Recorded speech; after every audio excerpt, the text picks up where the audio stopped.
அமைப்பாளர் தர்புகா சிவா அவர்களை மேடைக்கு அழைக்கிறோம். பாரதியார் பாடல்களை கேட்கிறப்போ அவ்வளவு சுவாரஸ்யமா சுகமாகவும் இருக்கு. வாழ்த்துக்கள் தர்புகா. நடிகர் ரங்கராஜ் பாண்டே அவர்களை மேடைக்கு அழைக்கிறோம். கண்டென்ட்டே இன்னைக்கு நீங்க தான் சார். எழுத்தாளர் மற்றும் நடிகர் கவிதா பாரதி அவர்களை மேடைக்கு அழைக்கிறோம். கிரியேட்டிவ் டீம் ஷான் அவர்களை மேடைக்கு அழைக்கிறோம்.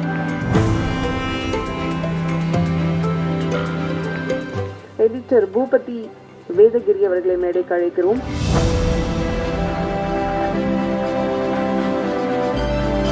படத்திற்கு துணையாய் நின்ற சுப்பிரமணிய சிவா இயக்குனர் நடிகர் அவர்களை மேடைக்கு அழைக்கிறோம்.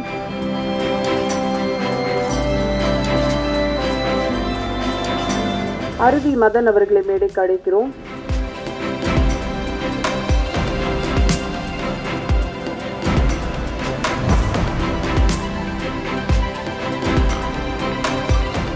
லிஸி ஆண்டனி அவர்களை மேடைக்கு அழைக்கிறோம். பிஆர்ஓ ரேகா அவர்களை மேடைக்கு அழைக்கிறோம். இதெல்லாம் லிஸ்ட்ல இருக்குமா? நான் சொல்லல.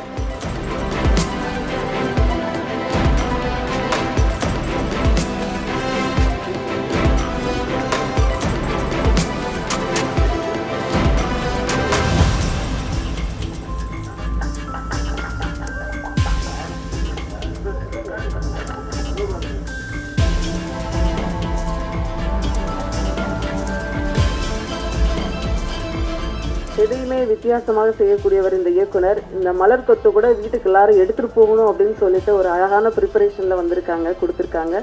Thank you.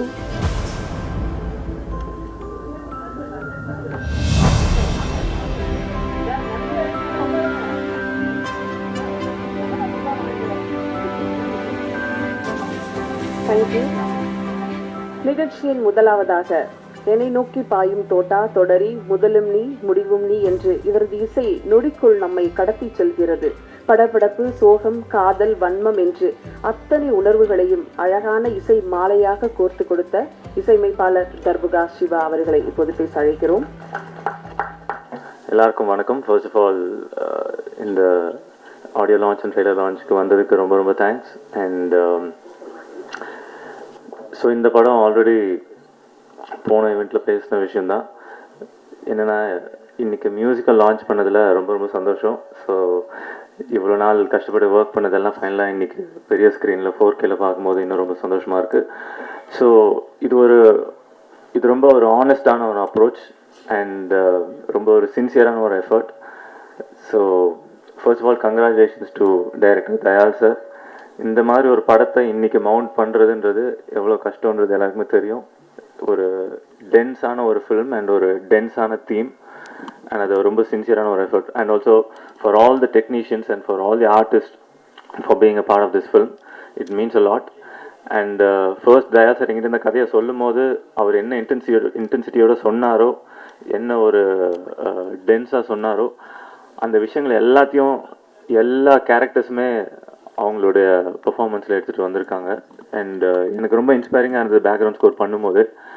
And we had lots of discussions background score எப்படி இருக்கணும் இந்த படத்துக்கு. அண்ட் ஆல்சோ இப்போ நீங்கள் கேட்ட பாட்டை பாடின எல்லா singers, Vijay Prakash, MD Pallavi and மதுச்சியம் பாலா, இந்த பாட்டுக்கு என்ன ஒரு எனர்ஜி எடுத்துகிட்டு வரணுமோ, என்ன ஒரு சோல் எடுத்துகிட்டு வரணுமோ அதை அவங்க எடுத்துகிட்டு வந்திருக்காங்க. So thank you so much once again Dayal sir for making me a part of this film.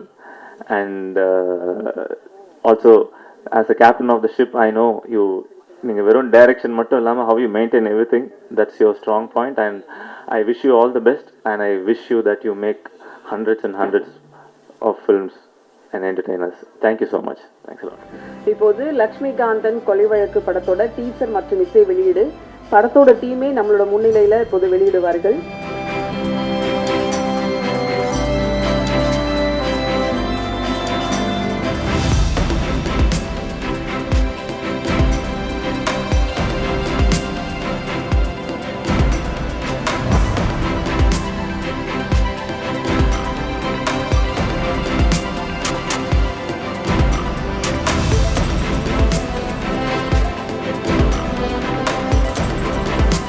Creative டீம்னு ஒத்தையாக வந்திருக்கேன். ஆக்சுவலாக கிரியேட்டிவ் டீமுங்கிறது கவிதா பாரதி சார், அப்புறம் இன்னும் சரவணன், அவர் சர்வராஜ், அவர் எல்லாம் சேர்ந்த அணி. இது ஆக்சுவலாக எங்கேருந்து ஸ்டார்ட் பண்ணோன்னா, முதல்ல தர்புகா சிவா சார். பயங்கர பிரமிப்பான விஷயம் என்னென்னா, ஒரு லிரிக்ஸை கையில் கொடுத்து அதுக்கு இசையமைக்கிறதுங்கிறது ஒன்று. ஆனால் ஒரு கவிதையை, ஒரு பாரதியார் அவருடைய கவிதையை கொடுத்து அது இசை வடிவமாக எப்படி வருங்கிறது இயக்குனர் ஒரு இது வச்சுருந்துருப்பார். ஆனால் நாங்கள் முதல்ல கேட்கும் போது பயங்கர பிரமிப்பாக இருந்தது, அவ்வளோ அழகாக இருந்தது. இந்த படத்தோட எல்லா பாடல்களும் பார்த்தீங்கன்னா ஆல்ரெடி அவர்கிட்ட கவிதையை கொடுத்துட்டு அதுக்கப்புறம் அதுக்கு இசையமைக்க சொன்ன பாடல்கள். அதை இப்படி ஒவ்வொரு பாடலும் ஒவ்வொரு எமோஷன் பேசுது. அதை அவ்வளோ அற்புதமாக பண்ணியிருக்கிறாரு. இந்த படத்தோட பயங்கர ஸ்ட்ராங்கே எனக்கு சாரும் ஒத்துப்பாரு, தயால் சாரும். பேக்ரவுண்ட் ஸ்கோர், இது எப்படி நீங்கள் இசை பாடல்கள் பார்க்குறீங்களோ அந்த பேக்ரவுண்ட் ஸ்கோர் அவ்வளோ அமேசிங்காக பண்ணியிருக்காரு. எனக்கு ஒன்றே அவர் நிறையா படங்கள் பண்ணோம். அது அவர்கிட்ட லாஸ்ட் டைமும் நான் சொன்னேன், எங்கே சார் பண்ண மாட்டீங்கன்ட்டு. இன்னும் நிறையா படங்கள் பண்ணணும் சார் நீங்கள். அடுத்து இந்த ஆல்ரெடி இந்த திரைப்படத்தை பற்றி இதுக்கு முன்னாடி இருந்த அந்த ப்ரெஸ் மீட்டில் தேவையான அளவுக்கு தாண்டி நிறைய டீட்டெயிலாகவே நான் தான் சொன்னேன் சார்கிட்ட, கிட்டத்தட்ட படத்தில் இருக்க எல்லாமே சொல்லிட்டீங்களே சார் அப்படின்ட்டு. இது நிறைய அலசியிருக்கிறாரு. திரைப்படத்தோட எந்த களத்தை பேசுது இது, அதெல்லாமே நிறையா பேசியிருக்கிறாங்க. முக்கியமாக இந்த படத்தை முதல்ல என்னை கதை படிக்க தான் என்னை கூப்பிட்டுருந்தாரு. படிச்சுட்டு எப்படி இருக்குது சும்மா படித்து பாருங்கன்ட்டு. எனக்கு இந்த கதை படித்த உடனே முதல்ல தோணுனது எடுத்த உடனே கடலூர் அப்படின்னு படித்தேன். அடுத்து விழுப்புரத்தில் நடக்கிற கதை. அதுவே ஏன்னா நாங்கள் கனெக்ட் ஆனதே அதில் தான். இந்த மாதிரி ஒருத்தவர் இயக்குனர் உங்களை பற்றி பேசினாருன்னு சொல்லிட்டு ஒரு பத்திரிக்கையிலேருந்து சொன்னாங்க. யாருங்க அப்படின்னா, தயால் பத்மநாபன் அப்படின்னாங்க. என்ன பேசினாங்க? இந்த மாதிரி உங்கள் திரைப்படத்தை பற்றி பேசினார். அவர் யாருங்கன்னா, கன்னடத்தில் பெரிய இயக்குனருங்க, ஒரு 20 படத்துக்கு மேலே எடுத்திருக்காரு. கொன்றால் பாவங்கிற படம் இங்கே எடுக்கிறாரு. அப்போது அவரை பற்றி விசாரிக்கும் போது அவர் விழுப்புரம் தெரிஞ்சுது. விழுப்புரத்துலேருந்து போய் ஒருத்தர் பெங்களூர் போய் கன்னடத்தில் 20 படம் எடுத்திருக்காரான்னு அப்படி தான் தேட ஆரம்பித்தேன் அவர். அதுக்கப்புறம் தான் நாங்கள் கனெக்ட் ஆனோம். முக்கியமாக இந்த கதை படிக்கிறப்போ எனக்கு காலகாலமாக நம்ம சென்னை, மதுரை, கோயம்புத்தூர் இப்படிலாம் நிறைய திரைப்படங்களை பேசுகிறோம் அந்த களத்தை. ஆனால் எனக்கு ஒரு கடலூர், விழுப்புரம், ஒரு திட்டக்குடி, கள்ளக்குறிச்சி, வேலூர், திருவண்ணாமலை இப்படி பேசுகிற கதைகள் ரொம்ப அபூர்வமாகவே இருக்குது. அதில் இவர் இந்த கதையை படிக்க ஆரம்பிக்கும் போது அந்த களத்துலேருந்து நான் போகும்போது அது எனக்கு இன்னும் எனக்கு பயங்கர ரொம்ப ரொம்ப இதாக ஈடுபாடாக இருந்துச்சு. அதுக்கப்புறம் இந்த கதை பேசுகிற களம் அது இது எந்த இடத்துலையும் பிரச்சார நெடியாக மாறாமல் அதை எப்படி அதை அணுகணுங்கிறத ரொம்ப சரியாக அணுகியிருக்கிறாரு. எனக்கு கிட்டத்தட்ட கான்வர்சேஷனே பார்த்தீங்கன்னா இதுக்கு அதோட மேலே பாண்டே சார் ஃபஸ்ட்டே சொன்னார். அவர் சார் இது யார் சார் நடிக்கிறா போலீஸ் அப்படின்னு. ரங்கராஜன் பாண்டே நடிக்கிறார் அப்படின்னோடனே நான் கவிதா பாரதி சார்கிட்ட கேட்டேன், சார் எப்படி சார் சரியாக இருக்குமா அப்படின்னு கேட்டால், இல்லை சார் அது நாங்களும் டிஸ்கஸ் பண்ணோம், ஆனால் கடைசியாக அது பாண்டே சார்கிட்ட நின்றுடுச்சிருந்தேன். அப்புறம் நான் பாண்டே சாரை மைண்டில் வச்சுக்கிட்டு திருப்பி அதை படிக்கும்போது பார்த்தா ஆமாம் கரெக்டாக இருப்பார். அப்புறம் நான் பாண்டே சார்ட்டி ஷூட்டிங் ஸ்பாட்டில் ஒரு தடவை கேட்டேன், சார் கிட்டத்தட்ட உங்களை ஒரு ஒரு பொலிட்டிக்கலாக கொஞ்சம் உங்கள்கிட்ட வேறுபட்டு நின்று நாங்கள் உங்களை கொஞ்சம் வேறுபட்டு உங்களை பார்க்குற பார்வையே நாங்கள் கொஞ்சம் ஒரு வெறுப்பு பார்வையை எப்படி சொல்லிடக்கூடாதுல்ல, கொஞ்சம் இதாக இருக்கும் போது. ஆனால் நீங்கள் நடிக்கும் போது ஆனால் சில பேரை பிடிக்கவே பிடிக்காது கடைசி வரைக்கும். இவர் நடிக்கும் போது ரொம்ப பிடிச்சிருக்கு. ஏன்னா கவிதை சொல்லுங்க சார், ரொம்ப இவர் என்ன சார் ரொம்ப பிடிச்சி போயிடுது நம்மளுக்கு, இவ்வளோ அற்புதமாக நடிக்கிறது. ஆமாம் சார் அப்படின்ட்டு. அப்புறம் நான் ரங்கராஜன் பாண்டே சாரை போய் டிஸ்கஸ் பண்ணால் கிட்டத்தட்ட அவர் என்ன சொல்றாருன்னா அவரே ஒத்துக்கிறாரு, சார் நான் நடிக்கல சார், என் கேரக்டர் அதான் சார்ன்ட்டார் அவரு. கிட்டத்தட்ட அந்த இதில் தான் இருக்காரு. அட என்னப்பா இவரு நடிக்கலன்றாரு. ஆனால் அவ்வளோ அற்புதமாக நான் ஆக்சுவலாக படிக்கும் போது எங்களுக்கு பாண்டே சார் வந்தாருன்னா இது எதுக்காக இவங்க பாண்டே சார் உள்ள சேர்க்குறாங்க, ஏதாவது சரி இந்த படத்துக்கு ஏதாவது ஒரு இது இருக்குமா அது இருக்குமாலாம் யோசிக்கிறோம். ஆனால் அவர் நடிக்கிறத பார்த்துட்டு அவுட்புட்டை பார்த்துட்டு கிட்டத்தட்ட அவர் பேசுகிற அந்த கான்வர்சேஷன்லாம் அவர் ரொம்ப அசால்ட்டாக பண்ணியிருக்கிறாரு. குறிப்பாக வெற்றி இங்கே இல்லை. ஆனால் இந்த படம் அவருக்கு எப்படி எல்லா கதைகளும் அவர் சூஸ் பண்ணுறாரோ அதே மாதிரி இந்த படம் அவரோட கெரியரில் ரொம்ப முக்கியமான படமாக இருக்கும். இது பேசுகிற விஷயங்களாகட்டும் எல்லாமே. அப்புறம் கவிதா பாரதி சார் நிறையா, இப்போ எல்லாருமே கவிதா பாரதி சாரோட ரைட்டிங் இந்த படத்தில் ரொம்ப முக்கியமான அந்த டைலாக்ஸ் எல்லாமே அவ்வளோ ஷார்ப்பாக அவர் பண்ணியிருக்கிறாரு. நீங்கள் எந்த இடத்துலையும் ஒரு பிரச்சாரமாக இந்த படத்தை பார்க்க மாட்டீங்க. இந்த படத்தோட எடிட்டர் பூபதி அவர்கள் அவரும் சரி ரொம்ப இந்த படத்துக்காக அவ்வளோ ஒர்க் பண்ணியிருக்கிறாரு. அப்போ ஏற்கனவே சொன்ன மாதிரி தயால் சார் எனக்கு நம்ம நிறையா படித்து நான் வி சேகர் சார் ஒரு மினிமலான ஒரு படம் எடுப்பார். கேஎஸ் ரவிக்குமார் சார் ரொம்ப ரொம்ப ஷெடியூலாக கரெக்டாக பிளான் பண்ணி எடுப்பார். மணிவண்ணன் சாரோட அந்த இதெல்லாம் படிச்சிருக்கோம், கேட்டிருக்கிறோம். ஆனால் நம்ம ஒர்க்காக பண்ணும்போது வேறு வேறு படங்கள் ஒர்க் பண்ணுறோம், ஒரு பிரம்மாண்டம் நம்ம ஒர்க் பண்ணும்போதே நம்மளுக்கு இது வேணும் இது தேவைப்படுதுன்னு. இந்த மினிமலில் ஒரு மேஜிக் எப்படி பண்ண முடியுங்கிறது இந்த கிட்டத்தட்ட ஒரு 15-20 நாள் எனக்கு தெரிஞ்சு இந்த ஷூட்டிங் ஸ்பாட்டில் வந்து அவ்வளோ வந்து அவரோட அந்த மினிமல் மேஜிக் வந்து எனக்கு அவ்வளோ வியப்பாக இருந்துச்சு. இன்னைக்கு நம்ம வந்து இந்த இயக்குநர்கள்லாம் பேசுகிறோம், மணிவண்ணன் சார் தலைமை, கிட்டத்தட்ட அந்த சீனியாரிட்டிக்காக கிடையாது. நீங்கள் நான் சொல்கிறது வந்து அந்த இயக்குனராக அந்த பார்வையை சொல்கிறேன். அவங்கெல்லாம் எப்படி ஒரு 50 படம் 100 படம், ராமநாதன் சார் 100 படம் பண்ணார்ல, அந்த மாதிரி எனக்கு தெரிஞ்சு இவர் கன்னடத்தில் 20 முடிஞ்சு போச்சு, தமிழில் 100 படம் பண்ணிடுவாருன்னு நான் நம்புகிறேன். அப்புறம் இங்கே இருக்கிற மற்ற எல்லாருமே நான் ஏன்னா டீம்லேயும் நான் இருக்கிறதுனால தனித்தனியாக வாழ்த்துறதுக்கு இல்லை, இந்த படத்தை வந்து சரியாக வந்து மக்களிடையே கொண்டு போகிறது வந்து பத்திரிகையாளர் நீங்கள் தான். இந்த படத்தில் நான் அசோசியேட் ஆனது ரொம்ப சந்தோஷமாக நினைக்கிறேன். நன்றி. என்னோட லைஃப்பில் வந்து நான் நல்ல ஒரு மகளா இல்லை நல்ல ஒரு சிஸ்டரா இல்லை நல்ல ஒரு நடிகையா இந்த மாதிரி எந்த ரோலில் நான் வந்து நல்லா எக்ஸிக்யூட் பண்ணியிருக்கேன்னு எனக்கு தெரியாது. ஆனால் நான் ரொம்ப பெருமைப்படுற ஒரு விஷயம் என்னென்னா, நான் ஒரு அம்மா. அந்த அம்மாங்கிற விஷயம் எனக்கு கிடைச்சதுலேருந்து நான் வந்து அதுதான் என்னோட பெரிய பிளஸ்ஸிங்காக என் வாழ்க்கை ஃபுல்லாக நான் தூக்கிட்டு போகிற ஒரு விஷயம். அப்படி இருக்கும்போது எனக்கு இன்றைக்கி அந்த சாங் வந்து டச்ட் மீ ஸோ மச். என்னோட கெரியரில் எனக்கு இது 2வது அம்மா பாட்டு. அண்ட் அந்த பாட்டு இவ்வளோ அழகாக கொடுத்ததுக்கு சார் தேங்க்யூ. அண்ட் அது அவ்வளோ அழகாக இருக்குன்னு Siva sir thank you so much. Okay, இன்னைக்கு சொல்லிட்டாங்க, இன்னைக்கு விழாவின் ஃபோக்கஸே பாண்டே சார் தான் சொல்லியிருக்காங்க. அதனால் I will also come to that. First day என்னோட காம்பினேஷனே அவர் கூட தான். ஸோ அங்கே போய் இறங்கிட்டு தான் எனக்கு இவர் தான் பண்ணுறாரு அப்படின்னும் போது இவரை நம்ம ஒரு கண்ணோட்டத்தில் பார்த்துருப்போம். எனக்கு அது வந்து ஒரு கோ ஆக்டராக எனக்கு வந்து எப்படி இருக்கும், அந்த கிவ் அண்ட் டேக் எப்படி போவோம், இப்படியெல்லாம் எனக்கு பல கொஸ்டின்ஸ் இருந்தது. பட் ஆனால் ஆக்ஷன் சொன்னோன்னே வேறு லெவலில் அப்படியே ஒரு ஃப்ளோவில் வந்துட்டார் அவர். எனக்கு அந்த ஃபீலே வரல, இவர் கூட தான் நடிக்கிறோம் அப்படிங்கிற மாதிரி, இன்னொரு சக நடிகர் கூட நடிக்கிற அந்த ஃபீல்லே அப்படி போயிடுச்சு. So sir you did a fabulous job sir. So to all the media friends, இந்த படத்தை சக்ஸஸ் ஆக்கி கொடுங்க ப்ளீஸ். நீங்கள் எல்லாம் அதை பற்றி நல்லா எழுதி எல்லா இடத்துக்கும் அதை கொண்டு போய் சேர்க்கணும். இது ஒரு ரிக்வெஸ்ட்டாக வைக்கிறேன். Thank you so much. நாம் பேச அழைக்கிறோம். விமர்சனங்கள் தரும் கர ஒளிகள் தான் ஒரு நடிகனின் இதயத்தை ஆளும். ஒவ்வொரு படத்திற்கும் தன் நடிப்பால் உணர்ச்சிகளை பெரும்பாலும் நடிப்பிலே விவரிக்கும் இயல்பான நடிகர் அருவி மதன் அவர்களை பேச அழைக்கிறோம். பத்திரிகை மற்றும் ஊடக நண்பர்கள் எல்லாத்துக்கும் முதல்ல வணக்கம். மழையில் இருக்க பெரியவங்க எல்லாத்துக்கும் வணக்கம்.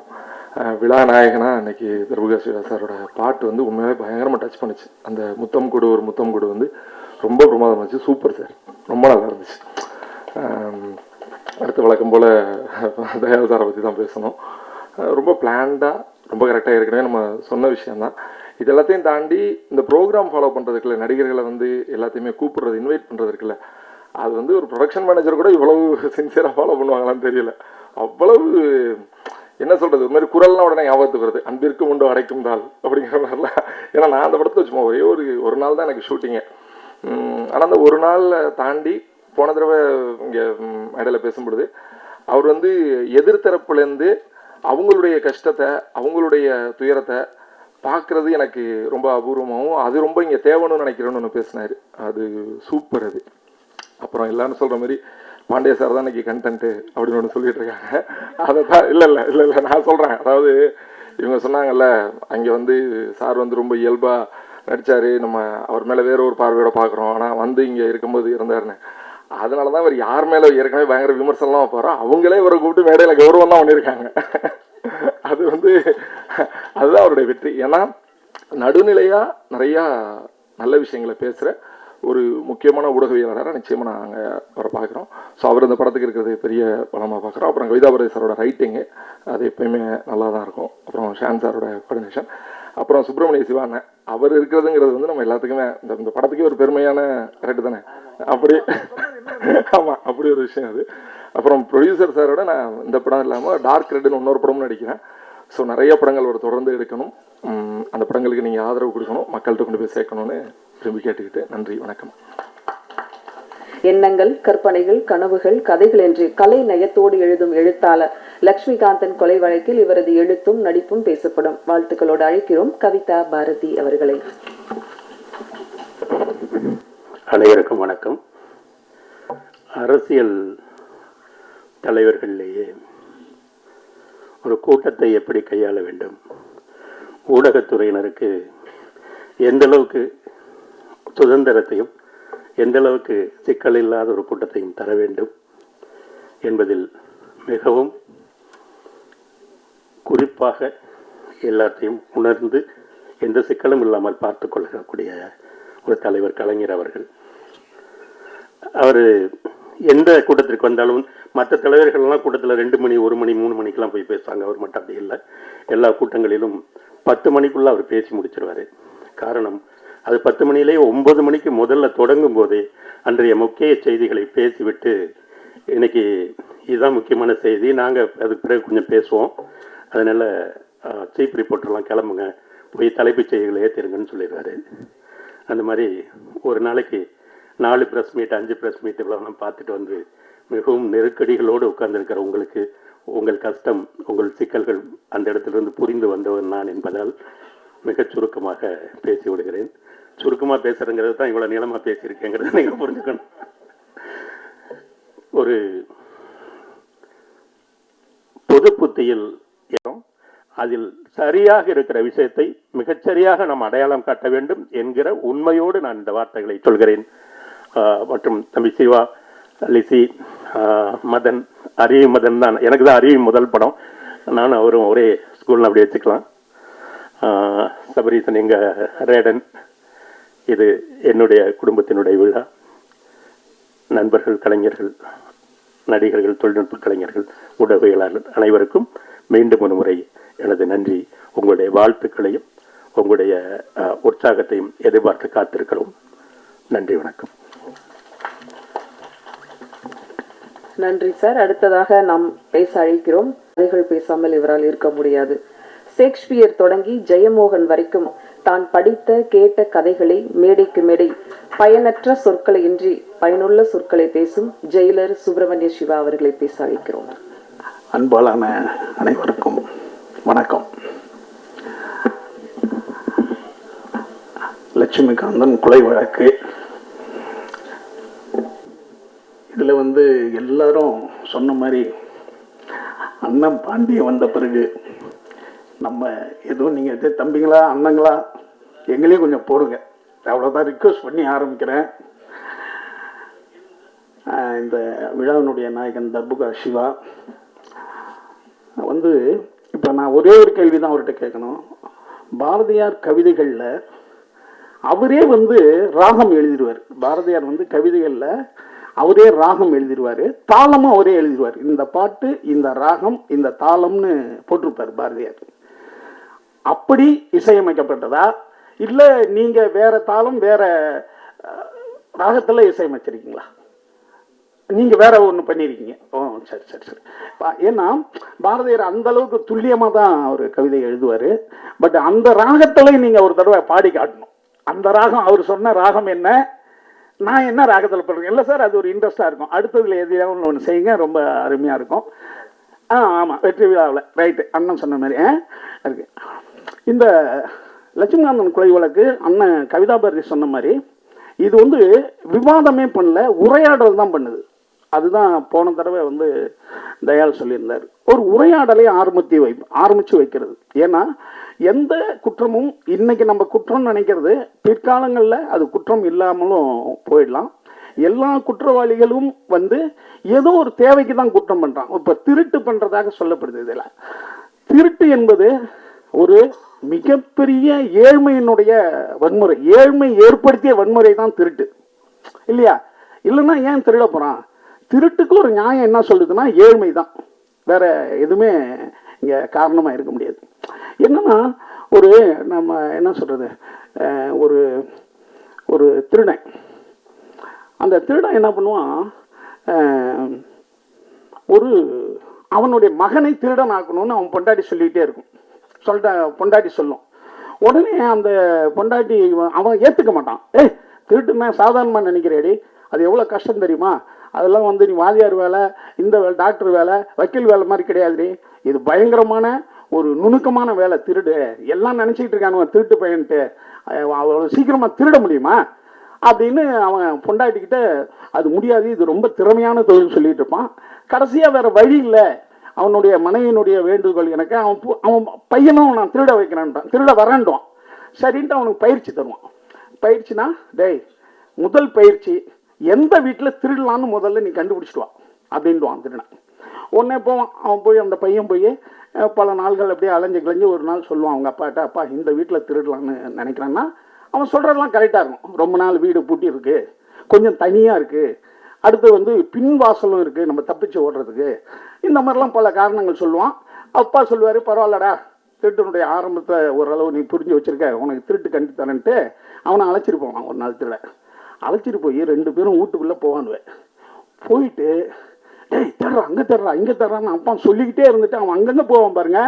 அப்பா வந்து எல்லா கதையும் பூட்டிட்டு இவன் எஸ்கேப் ஆயிடுவான். அப்பா பையனை வீட்டுக்குள்ளே வச்சுட்டு இவன் எஸ்கேப் ஆயிடுவான். அப்பா எஸ்கேப் ஆனோன்னு இவன் என்னடா அது நம்மளை பூட்டிட்டு ஓடிட்டானேன்னு அப்பா அப்பான்னு கத்துவான். இவன் உள்ளே மாட்டிட்டான். மாட்டிக்கிட்டா இவன் டப்பு டப்புன்னு தட்டின உடனே அங்கங்கே இருக்கிற பக்கத்து தெருவுக்காரன் வீட்டுக்காரெல்லாம் வந்து வீட்டை சூழ்ந்துருவானு. இப்போ அப்பாக்காரன் ஓடிட்டா இப்போ அப்பாங்காரன் வீட்டில் போய் எங்கங்க பையனும் பொண்டாட்டி கேட்பா. இல்லை அவனுக்கு தொழிலெலாம் கட்ட மூட்டெல்லாம் கட்டிக்கிட்டு இருக்கேன், வந்துருவான்னு சாப்பாடு சொல்லுவான். இப்போ கொஞ்ச நாள் கழிச்சு பையன் ஓடி வருவான். ஓடி வந்து அம்மா என்னை வந்து மாட்டி விட்டு வந்துட்டான் அம்மா, இவன் ஆச்சா போச்சா அப்பனை திட்டுவான். இப்போ அப்பா சிரிப்பான், கை தட்டுவான், திருடான்ப்பா. என்னடான்னா அவன் பொண்டாட்டி கேட்பேன்னா, இல்லடி இவன் முழு திருடுக்கு தகுதி ஆயிட்டான். ஏன்னா நான் பூட்டிட்டு வந்ததே எதுக்குன்னா திருடன் என்பவன் தப்பிக்க தெரியணும் ஒருத்தனுக்கு. சரி இவன் எப்படா தப்பிக்க தெரியான்னு கேட்கும் போது என்ன சொல்லுவான், எல்லாம் துரத்துறாங்க, நான் கதவை உடச்சி கிடிச்சிட்டு ஓடி வந்தா ஒரு இடத்துல ஒரு கிணறு இருந்திருக்கும். கிணறுல சோப் போடுறதுக்கு ஒரு பெரிய கல் வச்சிருப்பாங்க எப்போதுமா. அந்த கல்லை தூக்கி டமால்னு கிணத்துல தூக்கி போட்டுருவான். போட்டுட்டு இவன் ஓடிடுவான். இப்போ ஊர் மக்கள்லாம் ஓடி வந்து டம்முன்னு சத்தம் கேட்டுச்சுல்ல, அந்த கிணறுல வேற அப்படி இப்படி தண்ணி வந்துட்டு இருந்தோன்னு இது உள்ளதான்டா திருடன் குளிச்சிருக்கான்ட்டு எல்லா ஊருக்காரனும் அதில் குளிச்சு தேட ஆரம்பிப்பானுவான் திருடனை. இவன் எஸ்கேப் ஆயிடும். இது ஒரு ஐடியாவும் அவன் சொல்லுவான்.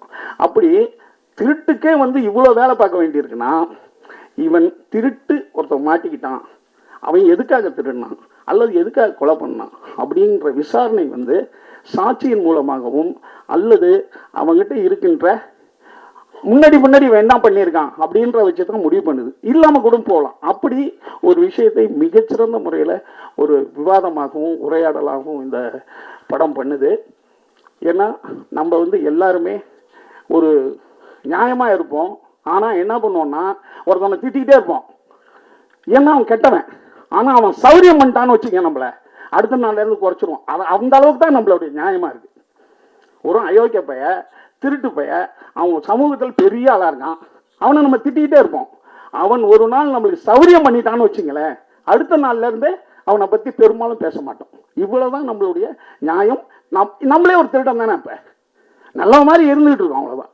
இதுதான் இன்றைக்கு இருக்கிற பொருளாதார சூழ்நிலையில் ஒவ்வொரு மனிதனுடைய தரமாக இருக்கிறது.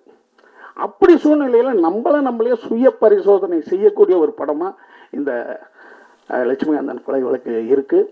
அதை வந்து ரொம்ப அருமையாக எந்த சலனமும் இல்லாமல் ஆர்ப்பாட்டமும் இல்லாமல் ஒரு அழகான படமாக தயால் பண்ணியிருக்காரு. அடுத்தது என்னுடைய கேமராமேன் பன்னீரண்ணன் மிகப்பெரிய படங்கள் பண்ணவர். அதாவது செல்லுமணி அண்ணன்லாம் டைரக்டராக இருக்கும்போது 5 கேமராமேன் வச்சு 5 ஜென்ரேட்டர் வச்சுக்குவாங்க, இருக்கிற லைட்லாம் தூக்கிடுவாங்க. ஏன்னா ஒரு இடத்துல அவங்க போய் ஷூட் பண்ணிட்டு வந்துட்டாங்கன்னா கவர்மெண்ட் பில்டிங்கில் அடுத்த இடம் யாருக்குமே கொடுக்க மாட்டாங்க. ஏன்னா அந்த அளவுக்கு க்ரௌடை ஏற்றிடுவாங்க, அந்த அளவுக்கு லைட்டை ஏற்றிடுவாங்க. அப்படி ஒரு கேமராமேன் பன்னீர்செல்வன். பெருமாண்டமான படங்களை எடுத்ததில் பெரிய கேமராமேனில் பன்னீர்செல்வன் ஆரம்ப காலத்தில் இன்ஸ்டியூட்லேருந்து வந்தவர். இந்த மாதிரி செல்வமணி அண்ணன் தான் அதிகபட்ச தென்னிந்தியாவின் அதிக சம்பளம் வாங்கின ஒரு இன்ஸ்டியூட் டைரக்டர். அவர் அங்கேருந்து வந்தவர் இன்ன வரைக்கும் வந்து இப்படி ஒரு படத்தில் அழகாக பண்ணியிருக்காரு. அது வந்து சாதாரணமாக அடாப்ட் ஆக முடியாது. அவ்வளோ லைட்டு அவ்வளோ ஜென்ரேட்டர் வச்சு பண்ணவங்க இந்த காலத்துக்கும் அடாப்ட் ஆகுறாங்கன்னா அதான் பன்னீரண்ணன் மிகச்சிறந்த முறையில் கேமரா பண்ணியிருக்காரு. அடுத்ததில் வந்து எடிட்டரு தம்பி அழகாக வந்து தெளிந்த நீரோடை போல் ஒரு எடிட்டிங்கு, அந்த மாதிரி ஒவ்வொருத்தவங்களும் ரொம்ப பிரமாதமாக பண்ணியிருக்காங்க. அண்ணன் பாண்டே அண்ணனை பற்றி சொல்லணுன்னா, பாண்டே அண்ணன் வந்து ஸ்ரீபெரும்பூரில் ஸ்ரீவில்லிபுத்தூர் ஸ்ரீவில்லிபுத்தூர் ஆண்டாள் மட்டும் பிறக்கலப்பா, அண்ணன் பாண்டேவும் பிறந்தவர். என்ன அடுத்தது ஸ்ரீவில்லிபுத்தூர் உங்களுக்கு தெரியாது இல்லை, அந்த கோபுரம் தான் வாய்மை வெல்லும் கோபுரம். வாய்மை வெல்லும்னு அந்த தமிழ்நாட்டினுடைய அந்த சின்னத்தில் ஸ்ரீவில்லிபுத்தூர் அந்த கோபுரம் தான் இருக்கு. அதனால டெய்லி அண்ணனை நினைக்காம நம்ம இருக்க முடியாது. அண்ணனை பற்றி சொல்லணும்னா அடாடா, அவர் மோடிக்கிட்டையும் இன்டர்வியூ எடுப்பார், பா சிதம்பரத்தில் எடுப்பார், எல்லா ஆளுமைகள்கிட்டையும் போய் இன்டர்வியூ எடுப்பார். இன்னைக்கு சென்ட்ரல் மினிஸ்டர் வரைக்கும் யார்கிட்ட வேணாலும் நேரடியாக ஃபோன் பண்ணி அப்பாயின்மெண்ட் வாங்க முடியும் அவரால். இப்படி ஒரு ஆளுமையான ஒரு மனிதர், சாதாரண மனிதர்கிட்டையும் அன்பா அழகாக பழகிடுவார். இது எல்லாருக்கும் வாய்க்கிறது இல்லை. இன்னொன்று, இது என்ன சொல்கிற மாதிரி ஜீனில் நான் நினைப்பேன். எங்கள் அம்மா சொல்கிறேன் சென்மத்தில் ஊர்னாலும் சென்மத்தில் ஊர்னது செருப்பால் அடித்தாலும் போகாதான்னு எங்கள் அம்மா.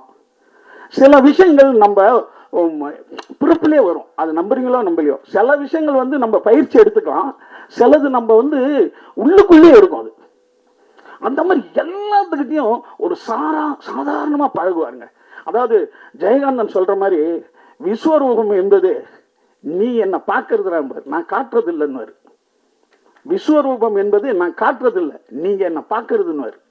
என்னை விஸ்வரூபமா நீ பாரு. அப்படி அண்ணன் யாருக்கிட்டையுமே அந்த விஸ்வரூபத்தை காட்டுவதே இல்லை. அது அந்த பயிற்சின்றது சாதாரண விஷயம் கிடையாது.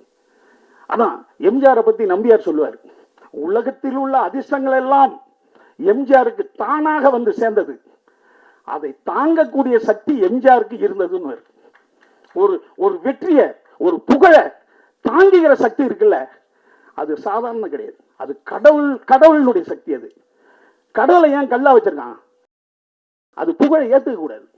ஒரு மனிதனை நீங்க கடவுளாகிட்டீங்கன்னா அவன் ஆட ஆரம்பிச்சுவான். அதனாலதான் கடவுளை கல்லாகவும் கடவுளை ஒரு உலகமாகவும் வச்சிருக்கிறது இல்லையா? அல்லது மரமா வச்சுக்கலாம். அதெல்லாம் புகழை ஏத்துக்காது. நீ தண்ணி ஊத்தினாலும் ஒரு மரம் உனக்கு நிழல் தரும், பழம் தரும். நீ தண்ணியே ஊத்தல, அது யாருன்னே தெரியாதனாலும் உனக்கு பழமும் நிழலும் ஒரு மரம் தரும். அந்த மாதிரி தான். அந்த மாதிரி அண்ணன் என்ன ரொம்ப, இது எப்படி இவரால முடியுது, இது ரொம்ப புகழ்ற மாதிரி நினைக்காதீங்க, இயல்பாவே உண்மை அது. இல்ல அண்ணன் நீங்க அப்படிலாம் இயல்பு, ஒரு மனிதனுடைய இயல்பு. அந்த இயல்பை அவருக்கு வரமாக கிடைச்சிருக்கவருக்கு. அது நான் நிச்சயமா அந்த பயிற்சியில் நம்ம எடுத்துக்கணும். நம்மளுக்கு 4 பெரிய மனுஷனை தெரிஞ்சாலே நம்ம ஆடுற ஆட்டம் தாங்க முடியல. அவருக்கு இவ்வளவு பெரிய மனிதர்களை பழக்கமாக வைத்துக்கொண்டு எளிய மனிதர்கள்ட்டையும் பழகிறது மிக சிறப்பு. அதுக்கு ஒரு உதாரணம் சொல்றேன். நேர்கொண்டை பார்வை படம் 15 நாள் நம்ம அஜித் சார் கூட இருந்தாங்க. இவருக்கு முடிஞ்சு போச்சு. முதல் நாள் ஒரு இன்டர்வியூல சொல்லியிருந்தாரு, முதல் நாள் முடிஞ்சிருச்சு. இவர் ஃப்ளைட் டிக்கெட் போட்டு கிளம்பணுன்னே அஜித் சொல்லியிருக்காரு, சார் இருக்கு சார், நாளைக்கு எனக்கு முடிஞ்சது, ஒன்னா போகலாம், சார்ட்டர் ஃப்ளைட் போகலாம். இப்போ இவருடைய உயரத்துக்கு அவர் கூப்பிடலாம், ஒன்னா போகலாம். அந்த இன்டர்வியூவில் சொல்றாரு, தலை அஜித் மாதிரி ஒரு பெரிய ஆளுகள்லாம் சார்ட்டர் போகலாம், ஆனால் என்னையும் கூப்பிட்டாரு அப்படின்னு ஒரு ஆஃபீஸ் பாய் மாதிரி பக்கத்தில் இருந்து அப்படியே ஒட்டிட்டு போக வேண்டியதானேன்றாருங்க. இதெல்லாம் என்னன்னு கேட்டீங்கன்னா, ஒரு பெரிய மனிதன், எவன் ஒருவன், இயேசு சொன்ன மாதிரி தான், எவன் தன்னை தாழ்த்தி கொள்கிறானோ அவன் உயர்த்தப்படுவான் அல்லது உயர்ந்திருக்கிறான்னு அர்த்தம். நீங்க 10 50 காசு பாக்கெட்ல போடுங்க, கலகலன்னு சத்தம் போடும். 10 500 நோட்டு வைங்க, சத்தமே போடாது.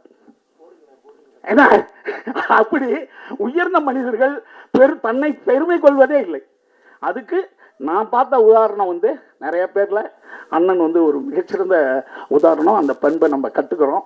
அதோட இல்லாம இன்னைக்கு ஒரு ரகசியம் சொன்னாரு, அதை நீங்க கேட்டு தெரிஞ்சுங்க. அந்த கைலாசான ஒரு இடம் இருக்கு. அந்த இடத்துல நம்ம அண்ணன் சாமானிய மனிதனாக இருந்து மிகப்பெரிய உயர்ந்த நிலைக்கு போனேன். நித்யானந்தா அங்கதான் இருக்காரு. ரொம்ப பிராக்டிகலா அடிப்பாரு கருத்துக்களை. அவரை நம்ம ஒரு பிலாசபரா தான் எடுத்துக்கணும், ஒரு சாமியாரெல்லாம் என்ன எடுத்துக்க முடியாது. ரொம்ப எளிய மனிதர்லேருந்து அந்த உயரம் போனவர். அவர் வேலைக்கு ஒரு மனிதனை சேர்ப்பது எப்படி அப்படின்ற நுணுக்கத்தை அண்ணன் எனக்கு இன்னைக்கு சொல்லி தந்தாங்க எங்களுக்கெல்லாம். அதை நீங்களும் கேட்டு தெரிஞ்சுங்க. ரொம்ப புதுமையா இருந்தது அது. என்ன அதே போல அண்ணன் எப்படி இதை மைண்ட் மேனேஜ் பண்றாரு அதையும் இன்னைக்கு சொல்லி ஆகணும். ஒரு பெரிய மனிதர்கள்ட்ட பழகும் போது இப்ப சிதம்பரத்திட்ட கேள்வி கேட்கிறாருங்க. அவர் கேள்வி கேட்ட உடனே அவரு ஒரு ஓபன் பண்ணிட்டாரு. ஒண்ணு என்ன தெரியுமா, இந்த கருப்பு பணம் இருப்பாருங்க, அண்ணங்கிட்ட சொல்லிட்டாரு, பாதி வந்து நல்ல பணம், பாதி கருப்பு பணம் தான். அதுதான் இந்திய எக்கனாமி. இது ரொம்ப உலகத்திலே இந்திய எக்கனாமி வந்து ஒரு புதுமையானது. பாதி பணம் கருப்பு பணம் தான்றாரு, அவர் ஓபன் பண்றாரு. அது எந்தெந்த கருப்பு பணம்னு இவர்கிட்ட லிஸ்ட போடுறாரு. எது கருப்பு பணம், அந்த கருப்பு பணம் எப்படி வெள்ளையாகும் அப்படின்னு சொன்னார். அப்படி ஒரு கேள்வி நாயகன் கேள்வியை வாங்குறது அதுல புதுசா இருந்தது எனக்கு.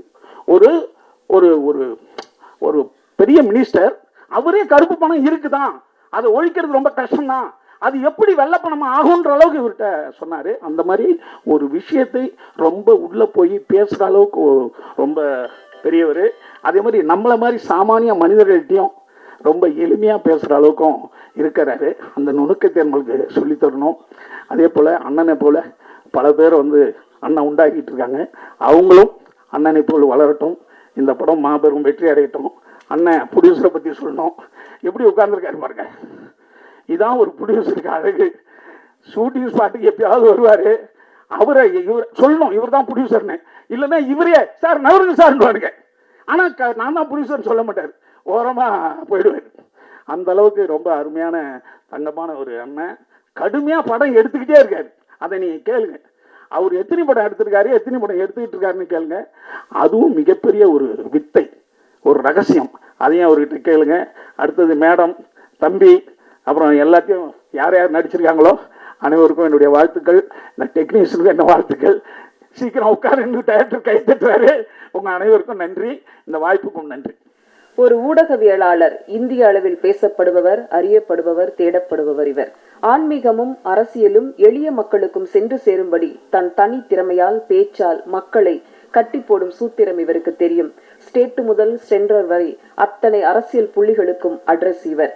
ஆன்மீகமும் தமிழும் எதிர்காலத்தில் மிகப்பெரிய பாதை இவருக்கு இருக்கு. ஊர் அறிந்த ஒரு முகம் ரங்கராஜ் பாண்டே அவர்களை பேச அழைக்கிறோம்.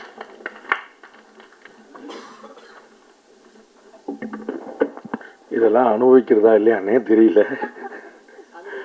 நான் அதுக்காக தான் கடைசி சீட்டில் ஓரமாக உட்காந்தேன், உங்களுக்குலாம் கட் பண்ணுறதுக்கு ஈஸியாக இருக்கும் அப்படின்னு சொல்லிட்டு.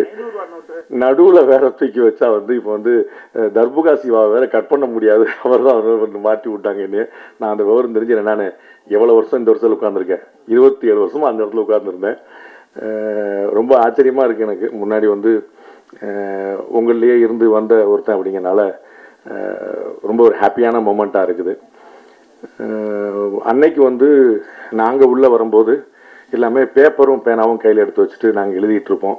அது வந்து ஷார்ட் ஹேண்ட் படிக்கலை. அதனால் வந்து அன்னை மாதிரி பெரிய சீனியர் ஜேர்னலிஸ்டுகள்லாம் வந்து கடகடன்னு அடிக்கும்போது நாங்கள் வந்து எழுத்தில் வந்து எழுதிட்டு ஒரு குறிப்பான வார்த்தையெல்லாம் எழுதி பண்ணிக்கிட்டு இருக்கோம். அதுக்கப்புறம் எங்கள் காலத்தில் தான் வந்து டெலிவிஷன் வந்துச்சு. அப்போ டெலிவிஷன் மீடியாவுக்கும் எங்களுக்கும் பொறாமையாக இருக்கும். அவங்க வந்து அரசியல்வாதியெல்லாம் பேட்டி கொடுக்கும்போது டிவி சேனல்ஸ் பேர சொல்லி அவங்கெல்லாம் வந்துடலாம் அப்புறம் கொடுப்போம். அப்போ நாங்கள்லாம் யார் இப்படின்னு சண்டைக்கு வேற போகும். இப்போ பேப்பரும் போயிடுச்சு, கேமராவும் போயிடுச்சு, மொபைல் வந்து முன்னாடி நிற்கிது, அது அடுத்தடுத்த கட்டத்துக்கு போய் நிற்குது. ப்ரெஸ் ஷோ அப்படின்னு தனியாக ஒன்று போடுறாங்க, இன்ஃப்ளூயன்சர் ஷோ அப்படின்னு ஒன்று தனியாக போடுறாங்க, நடுவில் ஒரு ஷோ போடுவாங்க போல். பெரிய அளவில் டெவலப் ஆகி நிற்குது. அதனால் கொஞ்சம் வச்சு செய்யாமல் கொஞ்சம் பார்த்து செய்யுங்க. நாளைக்கு நான் முதலமைச்சர் ஆனால் உங்களெல்லாம் நல்லா கவனிச்சுக்கிடுவேன். பன்னீர் அண்ணன் வந்து கேமராமேன், அவங்களுக்கு தான் நான் வந்து முழு நன்றியை சொல்லணும். அது வந்து ரொம்ப பியூட்டிஃபுல்லாக என்னையும் பார்க்கும்படியாக காட்டினவர். ஏன்னா நேர்கொண்ட பார்வையோ ரணசிங்கமோ மற்ற படங்கள்லாம் வந்து அந்தந்த நட்சத்திரங்கள் கூட நடித்ததுனால நமக்கு வந்து ஒரு வெளிச்சம் கிடச்சிருச்சு. இதில் வந்து ஒரு இருட்டான அறை, ஒரு விடிகாலை பொழுது, அது வந்து ஒரு 4க்கு 4 அறை. அதில் வந்து எவ்வளோ தூரம் ஆங்கிள் வைக்க முடியுமோ நம்ம அண்ணன் சுருணை சிவானன் சொன்ன மாதிரி வந்து அது ஒரு சிறை அறைக்குள்ளே நடக்கக்கூடிய ஒரு இடத்துல மொத்தம் 4 சுவர் தான். அப்போ எவ்வளோ மல்டிபிள் ஃப்ரேம் வச்சா ஒரு வெரைட்டி கிடைக்கும் அப்படிங்கிறத வந்து பன்னீர் அண்ணன் வந்து படாத பாடுபட்டு எடுத்தாங்க. அது வந்து கிட்டத்தட்ட ஒரிஜினல் சிறையிலே எடுக்கப்பட்ட விஷயம். அது வந்து அண்ணனுடைய எக்ஸ்பீரியன்ஸை நான் வந்து அன்னைக்கு பார்த்தேன் கண் கூட. ரொம்ப மறக்க முடியாத ஒரு கேரக்டர், ரொம்ப இன்ட்ரெஸ்டிங்காக இருந்தது. கவிதா பாரதி அவர்கள் வந்து நிறையா சொன்னாங்க. வந்து நம்ம என்ன சொன்னாலும் நேர் எதிர நிற்பார் அப்படின்னு. நான் ஒரு பக்கத்துலேயே தான் வர்றேன்றேன், அவர் தான் தள்ளி தள்ளி விடுறாரு. இன்னைக்கு கூட கடைசியில் அவர் பக்கத்தில் உட்காந்தேன், அவர் தான் தள்ளி விட்டு போய் நடுவில் போனார். நடுவில் போங்க, மத்தியில் போங்க, ஒன்றியத்துக்கு போங்கன்னு அனுப்பி விடுறது பூரா அவங்க. அனுப்பி விட்டுட்டு நாங்கள் கடைசியில் இருக்கோம், அவர் பார்த்தீங்களா மத்தியில் இருக்காருன்னு சொல்கிறது அவங்க. ரெண்டும் அவங்க தான் செய்கிறாங்க. நம்ம என்ன செய்யறது? நம்ம எங்கே போச்சுட்டாலும் போகிற எங்கே போச்சுட்டாலும் சொல்கிறோம். நம்ம வந்து அவ்வளோதான் பண்ணிகிட்டு இருக்கிறோம் வந்து. ஸோ அவங்க நினைக்கிற மாதிரி அப்படிலாம் ஒன்றும் பெரிய முரண்கள்லாம் ஒன்றும் கிடையாது.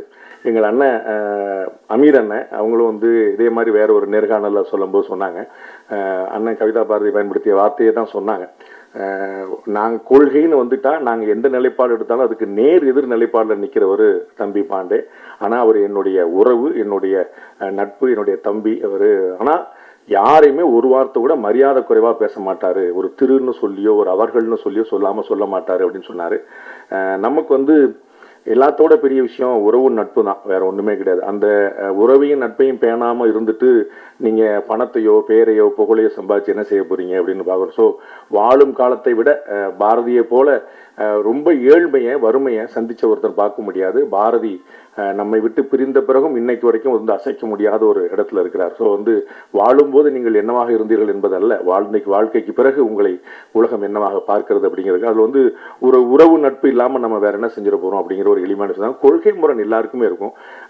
இந்தியாவில் நடக்கக்கூடிய பாதி கொலைகள் அண்ணன் தம்பிக்குள்ளேயும் புருஷன் பொண்டாட்டிக்குள்ளேயும் தான். உங்களுக்கு தெரியும், நம்ம சொத்து தகராறில் அண்ணன் வெட்டி கொள்ளிடும். கூட பிறந்த அண்ணன் ஒரு தாய் மக்கள். அது இன்னைக்கு ரொம்ப ட்ரெண்ட். லேட்டஸ்டாக லாஸ்ட் 10 இயர்ஸாக நீங்கள் பார்த்து கணவன் இறந்த அண்ணன் முதல்ல ஒய்ஃபோட ஃபோனை தான் செக் பண்ணுறாங்க. கணவன் இருந்தால் முதல்ல ஒய்ஃப் இருந்தால் முதல்ல கணவனோட ஃபோனை தான் செக் பண்ணுறாங்க. ரெண்டுக்குள்ளேயே பாதி கேஸ் முடிஞ்சது, மீதி கேஸ் ஏதாவது கஷ்டப்பட்டு என்ன. அப்போ உறவா நட்பா ஒன்றுக்குன்னா இருந்தவங்களுக்குள்ளேயே இவ்வளோ பகை இருக்கும்போது அப்புறம் வாழ்ற என்ன இருக்குது? ஸோ ஒரு கொள்கை முரண் இல்லாத இடமே இல்லை. அந்த கொள்கை முரணை எப்படி நீங்கள் வெளிப்படுத்துறீங்கிறது இருக்குது. நாம் வந்து நம்முடைய பாலிசியை சொல்கிறோம், அவங்க பாலிசியை சொல்கிறாங்க. எது சரியோ மக்கள் ஏற்றுட்டு போகிறாங்க. ரெண்டு பேர் ஆளாளுக்கு ஒரு பாலிசியை சொல்லிட்டு போன போது மக்கள் சம்பந்தம்லாம் வேற ஒருத்தரத்துக்கு உட்கார வச்சு இல்லையா? அதனால ஒன்றும் பிரச்சனை இல்லையா? நம்ம வந்து யார் என்னாலும் பாலிசி சொல்லிட்டு போங்க, எது பிடிச்சிருக்கோ பிடிக்கலையோ, எனக்கு இது பிடிச்சிருக்கு மக்கள் முடிவு பண்ணிட்டாங்கன்னு அப்புறம் என்னுடைய கொள்கை பெரிதா என்னுடைய கொள்கை பெரிதா? மக்களுக்கு வந்து எல்லாமே தெரியும். நாம நமக்கு முடிஞ்ச விஷயத்துல ஒரு எளிய மொழியில ஒரு இனிமையான மொழியில சொல்லணும் அப்படிங்கிற மட்டும்தான் என்னுடைய எண்ணத்துக்கு மேல வரணும் கிடையாது. சபரீஷ் ப்ரொடியூசர் அவர்கள், நான் பார்த்த 11 படம் நடிச்சேன். பயங்கர காமெடியா. நானும் வந்து கவிதாக்கா வந்து கேலியா வந்து சொன்னாங்களே நடிகர் ரங்கராஜ் பாண்டே அப்படின்னு சொன்னாங்க. நான் என்ன ஓரமா உட்காந்து கொத்த வச்சு உட்காந்துருக்கேன், என்ன போய் நடிகர் சொல்லிக்கலாம், அவ்வளோ ஒருத்தால நான் இன்னும் ப்ரொஃபஷனலாலாம் ஆகலை அப்படிங்கிற சொன்னேன்.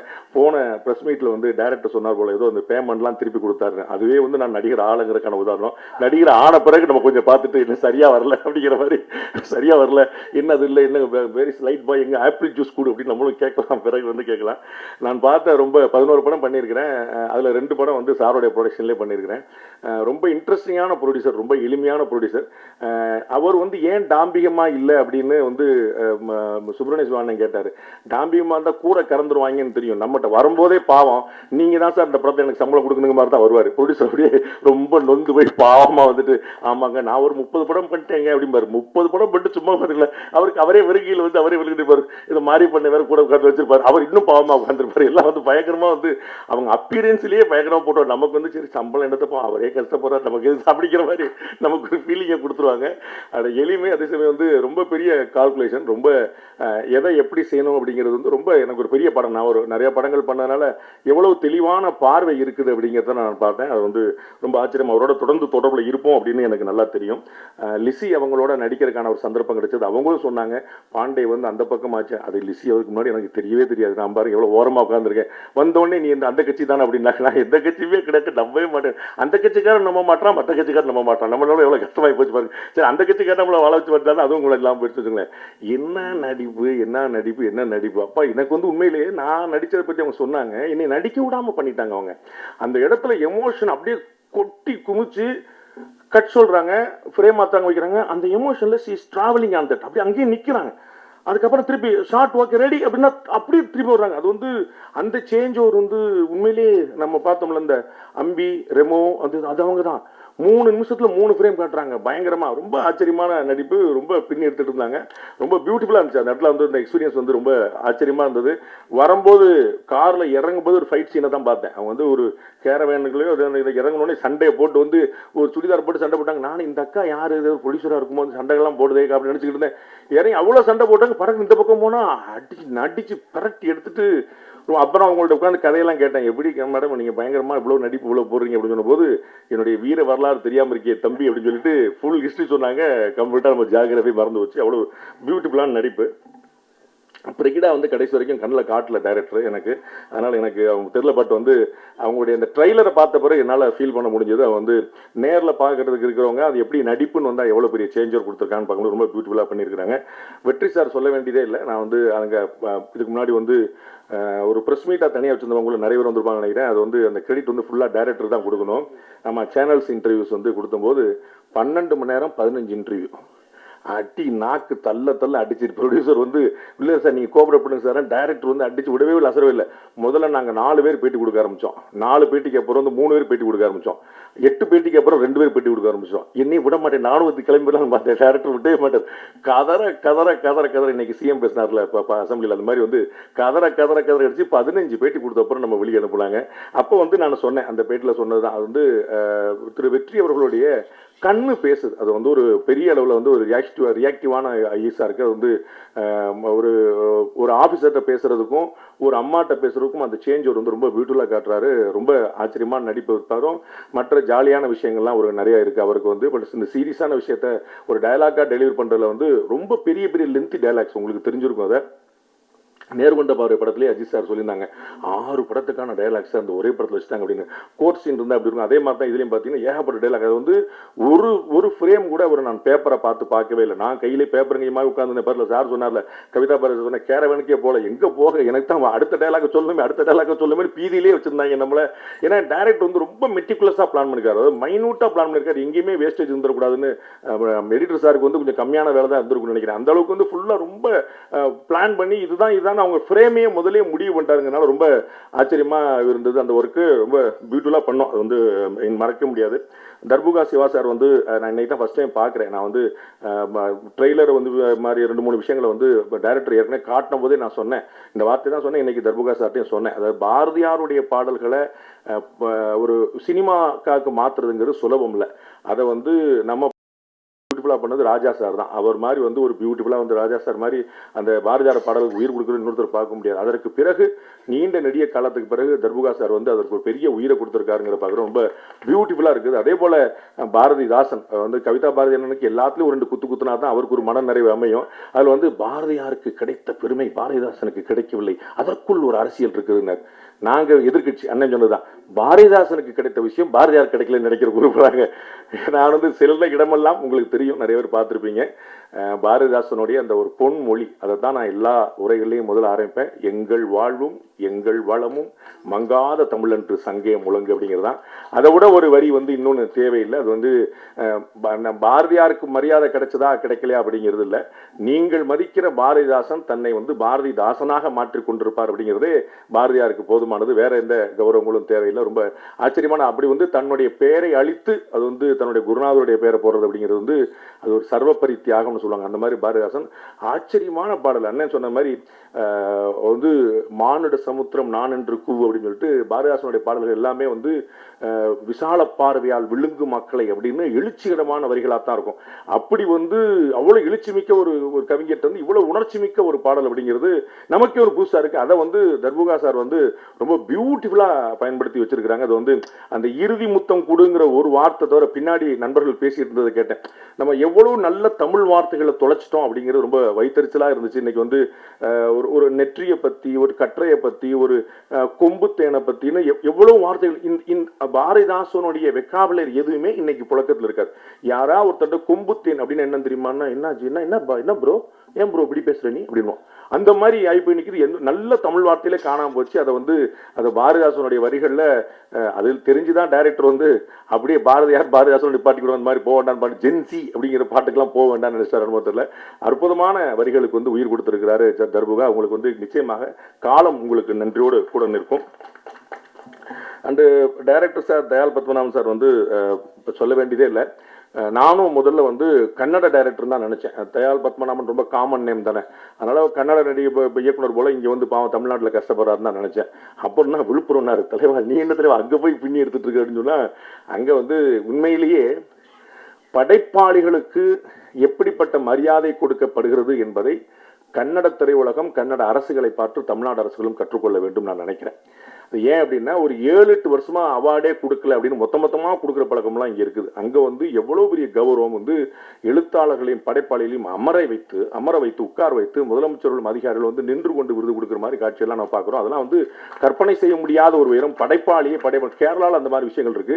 ஒரு கலைஞனை, ஒரு படைப்பாளியை அவன் தான் வந்து சமூகத்தை சீரமைக்கிறான், சமூகத்தை கட்டமைக்கிறான் அப்படிங்கிற ஒரு ஆழமான உண்மை தெரிந்ததுனால அவ்வளோ பெரிய கௌரவம் கிடைக்குது. இங்கே வந்து கலையினாலும் திரையினாலும் தான் பலர் அரசியலுக்கே வந்திருக்கிறாங்க. அரசியல் பெரிய வெற்றிடங்களை வந்து நிரப்பியிருக்கிறாங்க அப்படின்னு பார்க்கும்போது அங்கே இன்னும் அந்த மாதிரியான படைப்பாளிகளுக்கான கௌரவம், எழுத்தாளர்களுக்கான கௌரவம், இலக்கியவாதிகளுக்கான கௌரவம் இன்னமும் அதிகரிக்க வேண்டும் நினைக்கிறேன். நம்ம வந்து பாரதியார் போல வந்து நம்ம வந்து இல்லை, நமக்கு வந்து கவனிக்கிறதுக்கு ஆள் இல்லை அப்படிங்கிற மாதிரி இல்லாமல் வந்து அப்போ உனக்கு என்னப்பா புலவர், உனக்கு என்னப்பா கவிஞர், உனக்கு என்னப்பா தமிழ் இருக்கு, தமிழ் சோறு போடும், கலை சோறு போடும், இலக்கியம் சோறு போடும் அப்படிங்கிற ஒரு நிலைமை ஏற்படுத்தணும்.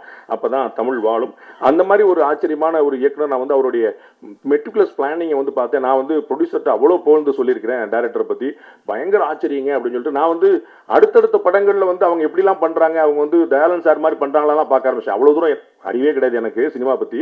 இருந்தாலும் அப்படி பார்த்து அப்படி பண்ணுறாங்க. அவ்வளோ வெல் பிளான்டு, கம்ப்ளீட்டாக எல்லாமே ஸ்ட்ரக்சர்டு பண்ணியிருக்காங்க. எதுவுமே புதுசாக அந்த கட்டத்தில் வந்து மாத்திரம் அப்படிங்கிறதே கிடையாது. ஃப்ரேம்ல இருந்து எல்லாமே அவ்வளோ ரொம்ப மெட்டிகுலஸாக பண்ணியிருக்காங்க. எல்லாருக்கும் தெரியும் உங்களுக்கு 20 நாளில் படம் முடிச்சாரா, 21 நாளில் படம் முடிச்சாரா, அவருடைய பேட்டர்னே அப்படி தான் இருக்குங்கிறத நம்ம பார்க்குறோம்.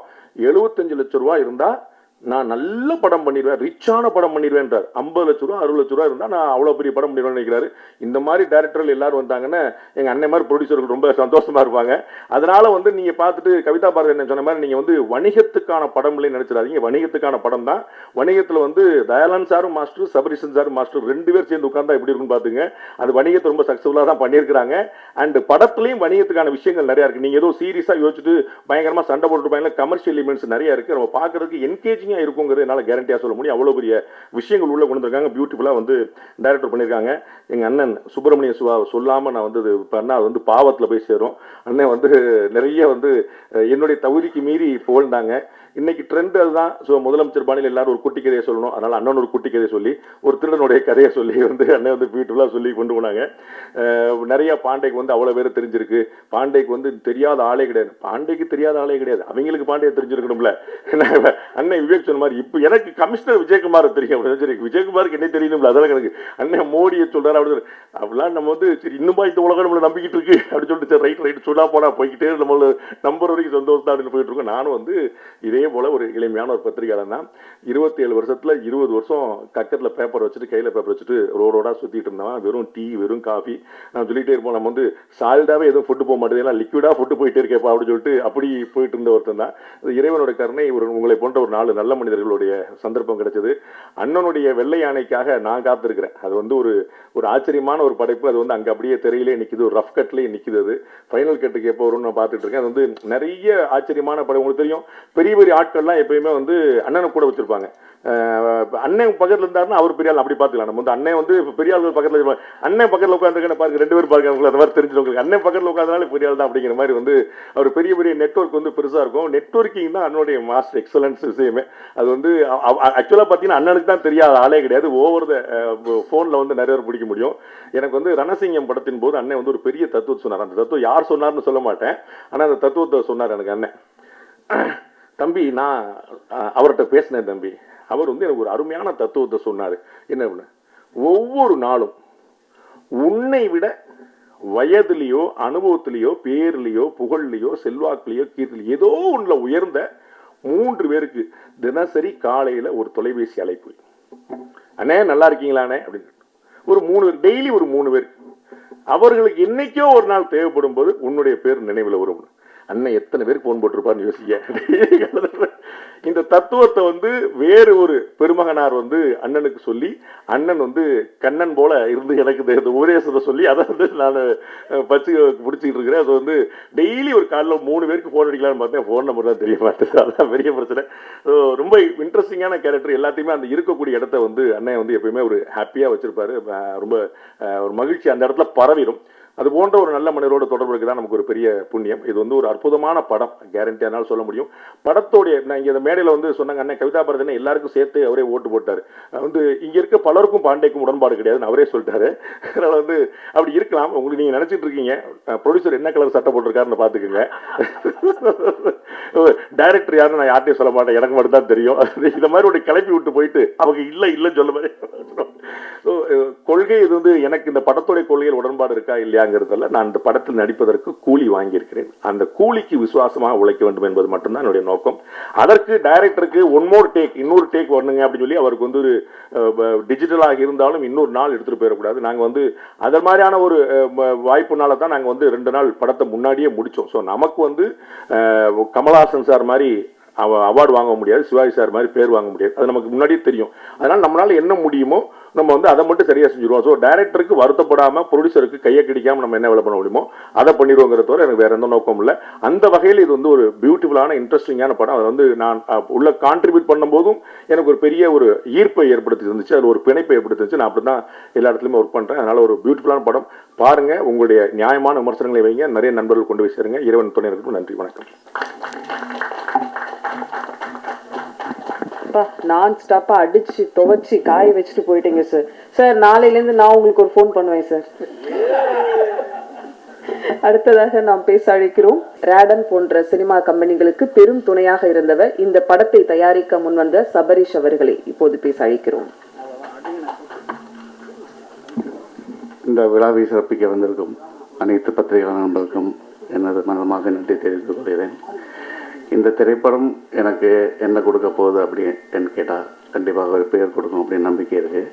என்ன கொடுத்துருக்கு அப்படின்னு கேட்டிங்கன்னா 2 பேரை கொடுத்துருக்கு. ஒரு நல்ல இயக்குனரை கொடுத்துருக்கு, ஒரு நல்ல ஒரு அண்ணனை கொடுத்துருக்கு.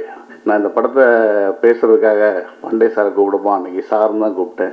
இன்றைக்கி நான் ஒரு அண்ணனும் தம்பியாக வாழ்ந்துட்டுருக்கோம். அதுக்கு காரணம் நான் மட்டும் இல்லை, அவரோட அன்பு. இங்கே எல்லாருமே பேசிட்டாங்க. இந்த மேடையில் பேசுகிறதுக்கான ஒரு தகுதி இருக்கான்னு கூட இல்லைன்னு தெரியல.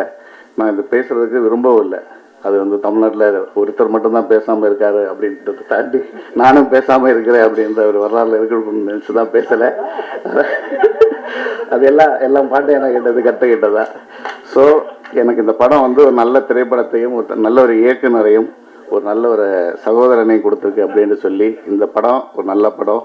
இது உங்களோட சப்போர்ட்டோட இது ஒரு பெரிய படமாக மாறணும், வரலாறுல இது ஒரு படம் பேசப்படக்கூடிய படமாக இருக்கணும் என்று சொல்லி நன்றி தெரிவிக்கிறேன். சின்ன விஷயங்களை கிளாரிஃபை பண்ணிடுறேன். ஃபர்ஸ்ட் வந்து என்னன்னா, வெற்றி வந்து ஒரு ஷூட்டிங் விஷயமா ஆஸ்திரேலியா போயிருக்காரு. எல்லோருக்கும் வணக்கம், நன்றி. ஒரு ஒரு படத்தை பார்த்துட்டு திரும்ப இன்னொரு ப்ரெஸ் மீட்டுக்காக அட்டன் பண்ணுறது எவ்வளோ கஷ்டம்னு தெரியும், நீங்கள் பண்ணுறீங்க, ரொம்ப நன்றி. வெற்றி வந்து ஒரு ஆஸ்திரேலியாவுக்கு ஒரு ஷூட்டுக்காக போயிருக்காரு. ஆக்சுவலாக ப்ரொடக்ஷனாக நாங்கள் வந்து இது ரிலீஸ் டேட் நாங்கள் சொன்ன டேட் வேறு, நாங்கள் 2 வாரம் தள்ளி ரிலீஸ் பண்ணுறதால அவர் இது ஏற்கனவே ஃபிக்ஸ் ஆனது. அதனால் வெற்றி வர முடியாத சூழ்நிலை. அதனால தான் இங்கே உங்கள் புகைப்படம் மூலமாக இருக்கார். அதே மாதிரி பிரிகிடாவுக்கும் ஒரு வர முடியாத ஒரு சூழ்நிலை, அவ்வளோதான், வேறு எந்த விஷயமும் கிடையாது. 2வது ஒரு பத்திரிகையாளருக்கு ஒரு வேண்டுகோளோட என்னுடைய இந்த பேச்சை ஆரம்பிக்கணும் அப்படின்ட்டு நினைக்கிறேன். லாஸ்ட் ப்ரெஸ் மீட்டு கண்டென்ட்டை நான் ஜென்ரலாக எல்லாமே எனக்கு வந்து ரேக்கா அனுப்புவாங்க.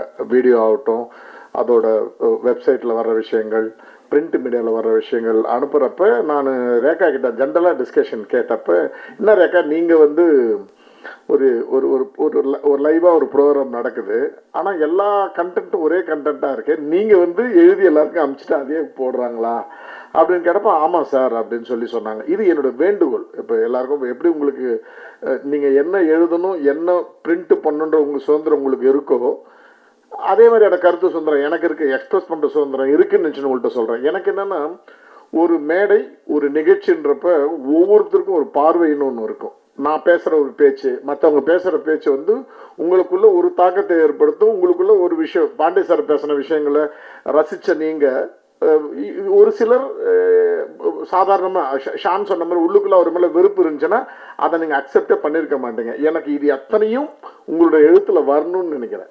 இது அத்தனையும் உங்கள் எழுத்தில் வரணும்னு நினைக்கிறேன். என்னன்னா, உங்களுக்கு சொந்தமாக நீங்கள் பார்க்குற விஷயத்தை நீங்களே எழுதுறப்ப அதுதான் என்னை மாதிரியான படைப்பாளிகளுக்கு வந்து சந்தோஷத்தை கொடுக்கும்னு நினைக்கிறேன். முடியுமா அதர்வைஸ் எனக்கு என்ன ஆயிடுதுன்னா 10 ஆர்டிக்கல் படிக்கிற 10ம் அந்த பிரஸ் நோட்டாவே இருக்கு. அது வந்து எனக்கு ஒரு பெரிய திருப்தியை கொடுக்க மாட்டேது. ஒரு விமர்சனமா நான் பார்க்குறேன். நான் இங்க நடக்கிற நல்ல விஷயங்களை நீங்க சுட்டி காமிக்கணும். இங்க நடக்கிற பாரு இன்னைக்கு டைரக்டர் வந்து ரொம்ப அதிக பிரசித்தமா பேசணுன்றது நீங்க எழுதுனாதான் எனக்கு சந்தோஷம்னு சொல்றேன். அந்த விமர்சனத்தை வந்து எதிர்பார்க்குறேன். ப்ராபபிளி இந்த நிகழ்ச்சியில வந்து அதை நான் எதிர்பார்க்கிறேன். இது ஒரு வேண்டுகோளாக வைக்கிறேன். எடுத்துக்கிறது எடுக்காம இருந்து கண்டிப்பாக உங்களுடைய சுதந்திரம். ஓகே, அது ஒரு விஷயம். அடுத்தது வந்து இது ஒரு கிளாரிஃபிகேஷன் முடிச்சுட்டு நான் என்னோட அடுத்த பேச்சுக்கு போயிடுறேன். நான் பாண்டே சார் சொல்றப்ப சொன்னார் 75-65 லட்சம் ரூபாய் இருந்தாலும் முடிச்சிடணும். அவர் சொன்னது ஒரே ஒரு வார்த்தையை மட்டும் விட்டாரா, தமிழ் படத்துக்கு சொல்லலை, கன்னட படத்துக்கு. கன்னட படத்தில் நீ அதை அன்னைக்கு அப்படிதான் பேசணும். ஒரு கன்னட படத்தில் வந்து ஒரு 65 லட்சம் ரூபாய் 75 லட்சம் ரூபாய் இருந்தால் ஒரு நல்ல திரைப்படத்தை எடுத்துட முடியும். ஃபார் எக்ஸாம்பிள் கொன்றால் பாவத்தோட கன்னட பதிப்பு வந்து நான் 63 லட்சம் ரூபாயில எடுத்தேன். ஸோ அது வந்து பாசிபிள் இருக்கு. இங்கே எடுக்கிறப்ப குறைந்தபட்சம் ஒரு 1.5 கோடி ரூபாயிலிருந்து 2 கோடி ரூபாய் தேவைப்படுது. இந்த படம் அதை விட கொஞ்சம் அதிகமாக செலவிட்டு எடுக்கணும். பிகாஸ் ஆக்டர்ஸ் நிறைய பேர் இருக்காங்க. ஷூட்டிங்கான நேரம் கம்மியாக இருந்தாலும் ஆக்டர்ஸ் டெக்னீஷியன் அந்த விஷயங்கள் இருக்குது. அது சின்ன கிளாரிஃபிகேஷன். ஸோ மைண்டில் ஒரு 65 லட்சம் 75 லட்சம் எடுத்த படம்ன்றது நினச்சிக்காதீங்க. கண்டிப்பாக அதை விட அதிகமாக, அதுக்காக 10 கோடியில் எடுத்த படமும் கண்டிப்பாக கிடையாது. ஒரு ஒரு மிட் பட்ஜெட்டில், கண்டிப்பாக லோ பட்ஜெட் கிடையாது, ஒரு மிட் பட்ஜெட்டில் எடுக்கப்பட்ட படம். அதையும் வந்து நான் இங்கே பதிவு பண்ண விரும்புகிறேன். அதுக்கு அடுத்தது இப்போ ஆக்சுவலாக இந்த மேடை வந்து ஒரு ஆடியோ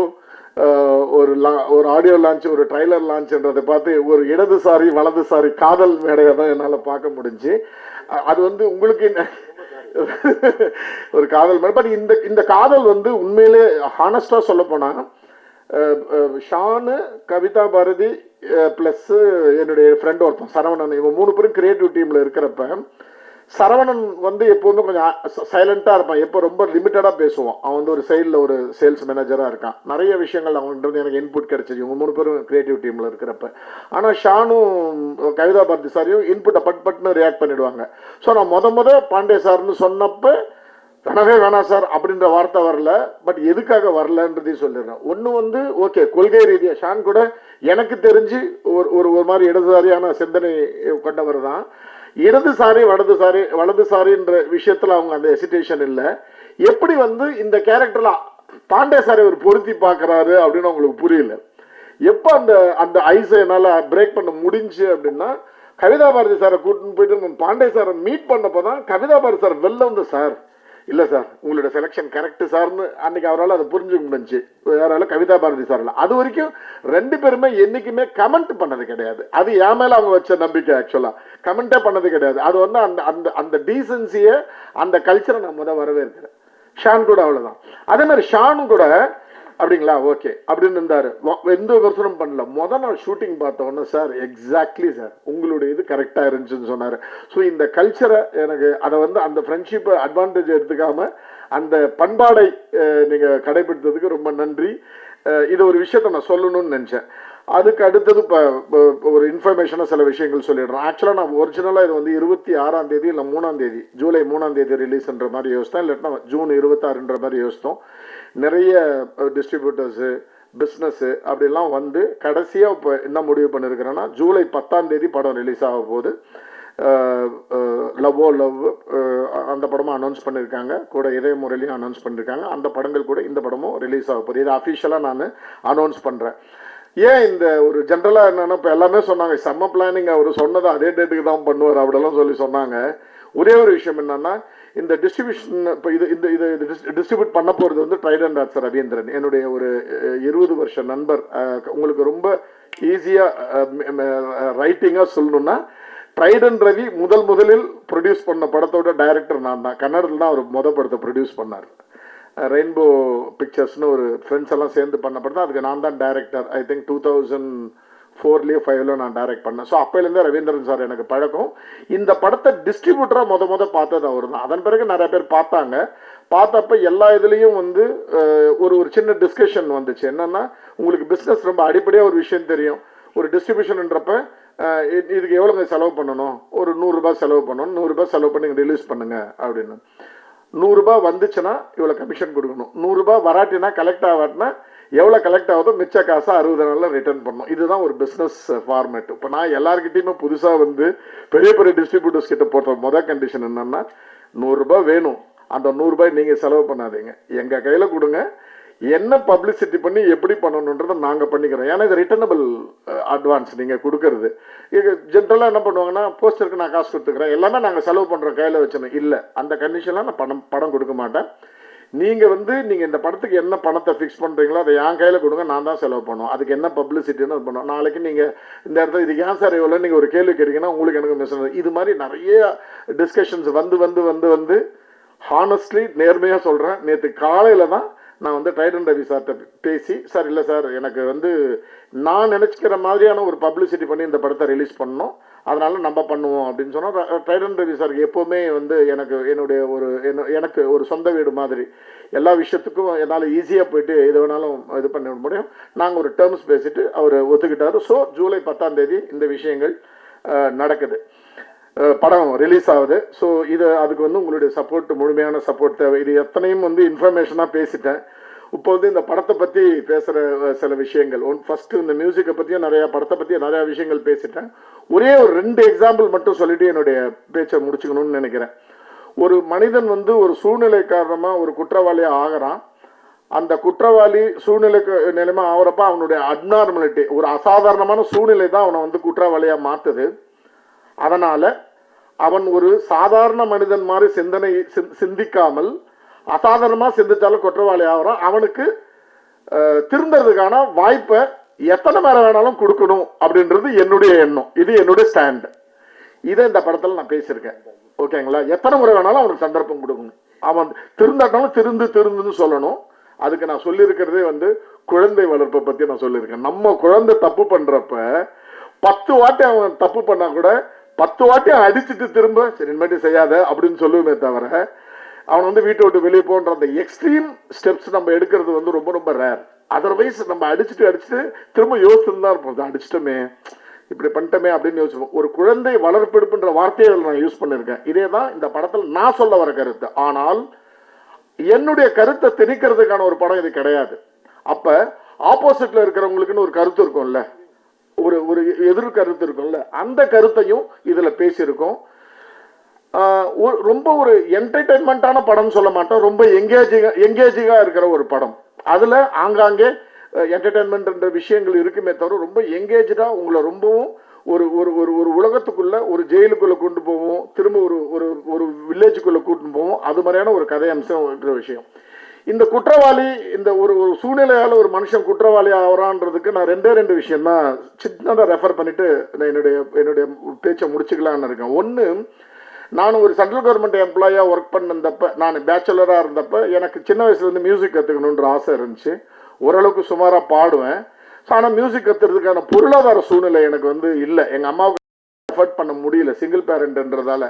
நான் பெங்களூர் போயிட்டு சென்ட்ரல் கவர்மெண்ட் எம்ப்ளாயி ஆன உடனே நான் ஃபஸ்ட்டு பர்ச்சேஸ் பண்ணது வந்து ஒரு கீபோர்டு, ஒரு கேஷியோ கீபோர்டு தான் பர்ச்சேஸ் பண்ணி ஒரு பேச்சுலர் ஒரு ரூமில் ஒரு 2வது மாடியில 3வது மாடியில அல்சூரில் தங்கி இருக்கிறப்ப செழியன்னு சொல்லி ஒரு தமிழ் ரவுடி, ஆல்ரெடி நான் அந்த இடத்துல இருந்தப்போ அவன் ஆல்ரெடி ஒரு 10-12 கொலை பண்ண ஒரு ரவுடி.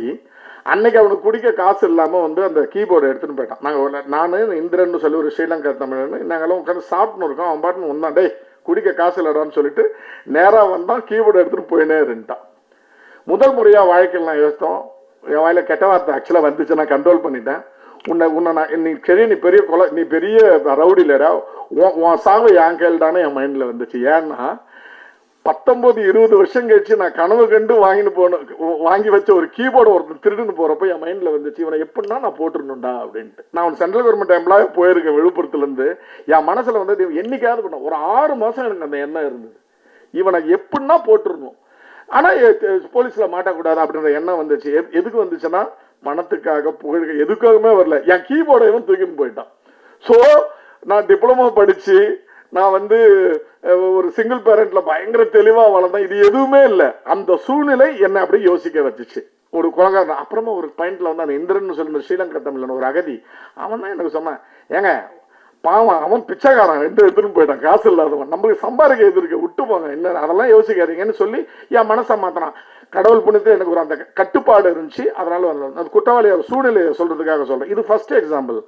ரெண்டாவது எக்ஸாம்பிள், நான் வந்து விழுப்புரத்துலேருந்து பெங்களூர் ட்ராவல் பண்ணதப்ப ட்ரெயினில் எனக்கு கை குழந்தை, எனக்கு 3 மாதம் குழந்தை, ட்ராவல் பண்ணினப்போ ஓமலூர் ஸ்டேஷனில் ஒரு வயசான ஆள் எங்கள் கூடயே ட்ராவல் பண்ணி என்னோட சூட்கேஸில் இருந்த கம்ப்ளீட் நகை, ஒரு அந்த காலத்தில் வந்து அது 1.5 லட்சமோ 2 லட்சமோ கேஷ், ஏதோ ஒரு பையன் என்னோடய ஃப்ரெண்டுக்கு வேலை வாங்கி கொடுக்குறதா வச்சுருந்த காசை ஒரு சூட்கேஸோடு அடிச்சுன்னு இறங்கி ஓடி போயிட்டார். கையில் குழந்தை இருக்குது, ஓமலூர் ஸ்டேஷனு, என்னால் ஓடி போய் ஒரு பிடிக்க முடியல, இமீடியட்டாக ட்ரெயினும் மூவ் ஆகிடுச்சு. அந்த பாயிண்ட்லேருந்து நான் என் ஒய்ஃபும் வந்து சென்ட்ரல் கவர்மெண்ட் எம்ப்ளாயி தான். நான் ரொம்ப கடனுக்கு உள்ளாகிறேன். ஒரு மிடில் கிளாஸ், நான் லோயர் மிடில் கிளாஸாகி ஒரு மிடில் கிளாஸ் இப்போ தான் நெக்ஸ்ட் லெவலுக்கு போயின்னு இருக்கேன். அதுக்கு நடுவில் இவ்வளோ நகையை இழக்கிறேன், இவ்வளோ பணத்தை இழக்கிறேன். 2 பேருமே சென்ட்ரல் கவர்மெண்ட் எம்ப்ளாயாக இருந்தால் கூட கொஞ்சம் கஷ்டமாக இருக்குது. கடன்ன்ற விஷயம் என்ன பில்ட் ஆகினே போகுது. இந்த சூழ்நிலையில் இதை எப்படி ஹேண்டில் பண்ணுறதுன்னு ஒரே ஸ்ட்ரெஸ்ஸு.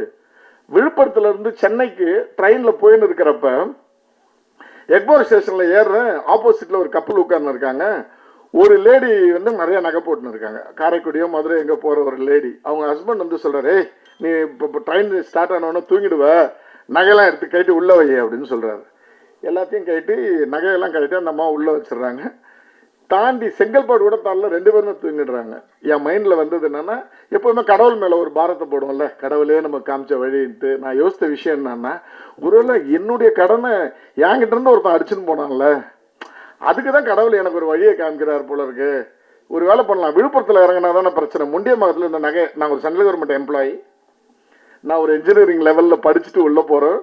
எனக்கு என் மைண்டில் வந்த விஷயம்னா, கடவுள் எனக்கு காமிச்ச வழி இது அப்படின்னு சொல்லிட்டு முண்டியம்பாக்கத்தில் அடிச்சுட்டு நம்ம இறங்குறோம் அப்படின்னு என் மைண்டில் வருது. நான் தனியாக தான் ட்ராவல் பண்ணுறேன். ஆனால் ஒரே ஒரு விஷயம் தான் என்னை ரியலைஸ் பண்ண வச்சுச்சு. என்னென்னா, அன்னைக்கு நைட்டு நான் அழுக தானே, நான் முண்டியம்பத்தில் இறங்கணும், இவங்கள்ட்ட நகை இல்லைன்னா இவங்க தானே நான் அழுவாங்கன்ற ஒரு எண்ணம் வருது. என் எண்ணம் மாறி போயிடுது. ஸோ எல்லா குற்றவாளிகளுக்கும் அந்த பிரேக்கிங் பாயிண்ட், அந்த பிரேக்கிங் பாயிண்ட் கிடைக்குமா, அந்த ரியலைசேஷன் பாயிண்ட் கிடைக்குமான்னு தெரியல. ஆனால் பிரேக்கிங் பாயிண்ட் கிடைக்காதவன் குற்றவாளி ஆயிடுறான். என்னை பொறுத்த வரைக்கும் அவன் தான் குற்றவாளி ஆயிடுறான். அந்த குற்றவாளியை மன்னிச்சிடுங்க, நான் வந்து ஒரு இயேசுனராக ஆயிடுங்க, அதெல்லாம் சொல்ல வரல. நான் ஒரு அசாதாரணமான ஒரு மனநிலை தான் உங்களை குற்றவாளி ஆக்குது. அவனுக்கான அந்த அட்டம்ப்டை இந்த சொசைட்டி பண்ணினே இருக்கணும். பண்ணுறப்ப அதுக்கான ரிசல்ட்டை பார்க்க முடியுன்ற விஷயத்த ரொம்ப ரொம்ப ஸ்ட்ராங்காக, ரொம்ப என்கேஜிங்காக பண்ணியிருக்கேன். 6ஆம் தேதி டு 8ஆம் தேதி இந்த 3 நாள், ஜூலை 6 to 8 இந்த 3 நாளில் ஒரு நாள் வந்து ப்ரெஷ் ஷோ இருக்கும்.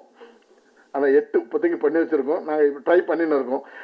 7ஆம் தேதி எங்கள் அப்பாவோட தேவசம். ஸோ நான் சென்டிமெண்ட்டாக கேட்டுக்கிட்டேன்.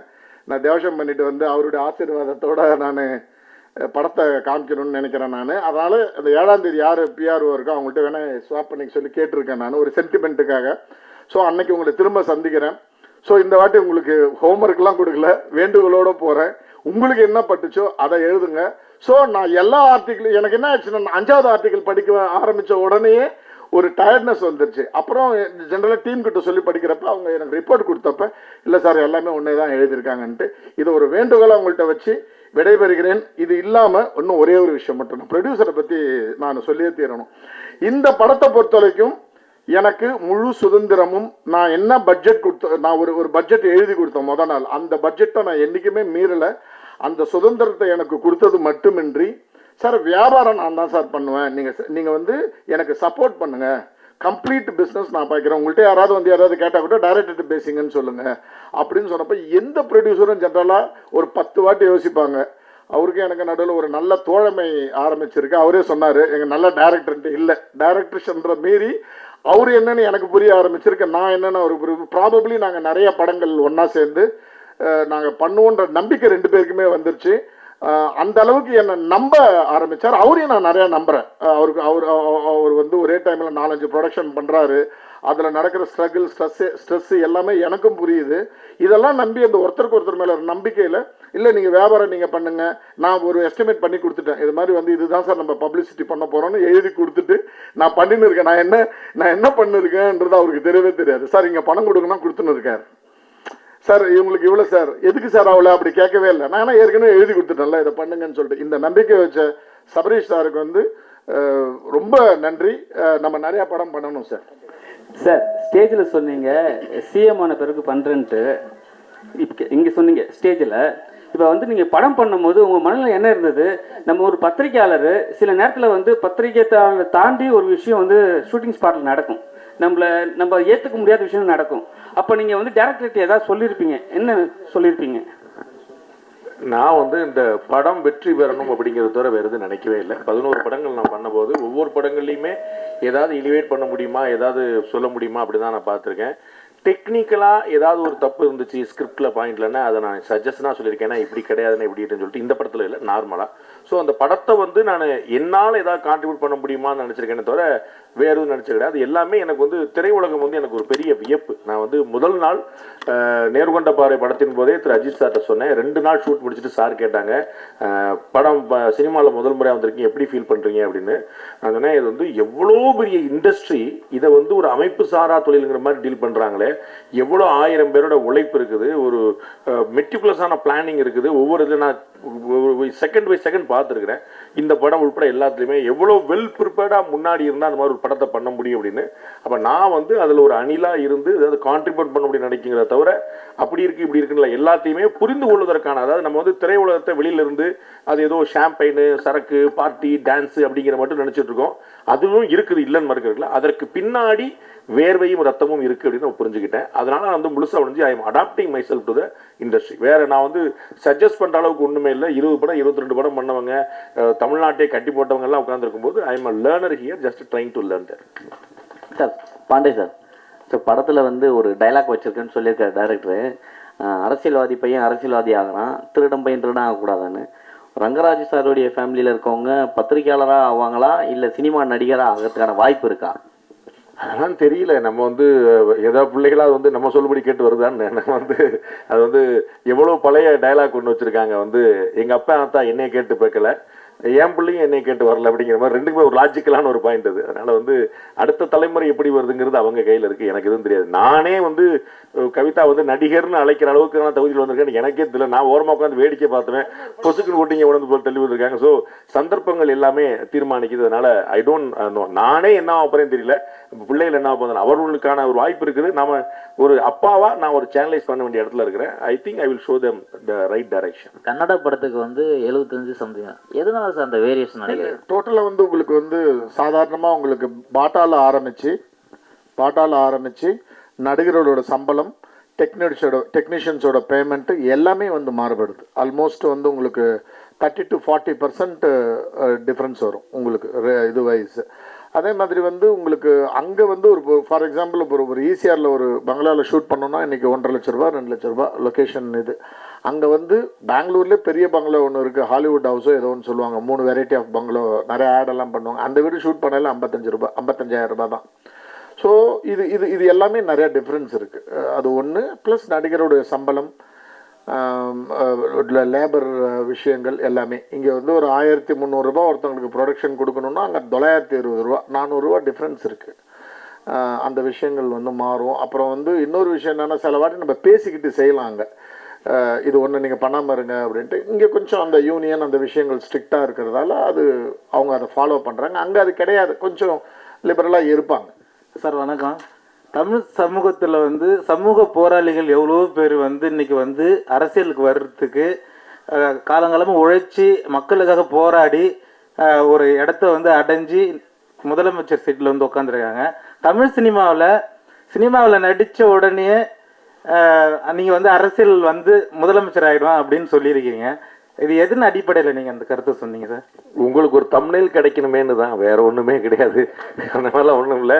நமக்கு நம்ம யாருங்கிறது தெரியும். கலைஞர் ஒருக்க சொன்னார், நீங்கள் ஏன் பிரதமராகவில்லைன்னு. கலைஞர்கிட்ட கேட்குறாங்க, எல்லா பிரதமரும் உங்களை வந்து பார்க்குறாங்களே, நீங்கள் ஏன் பிரதமர் ஆகலை, முயற்சி பண்ணலான்னு. அவர் சொல்றார், எனக்கு என்னுடைய உயரம் தெரியும்ட்டார். அவ்வளோ பெரிய மனிதனுக்கே தெரியும் போது நம்ம ஒரு பூச்சி சும்மா ஜாலிக்கு பண்ண நீங்களாம் இருக்கீங்கிற ஒரு தைரியம் தான். வந்திருந்து சிறப்பு செய்த அனைவருக்கும் அன்பும் நன்றியும். தேங்க்யூ.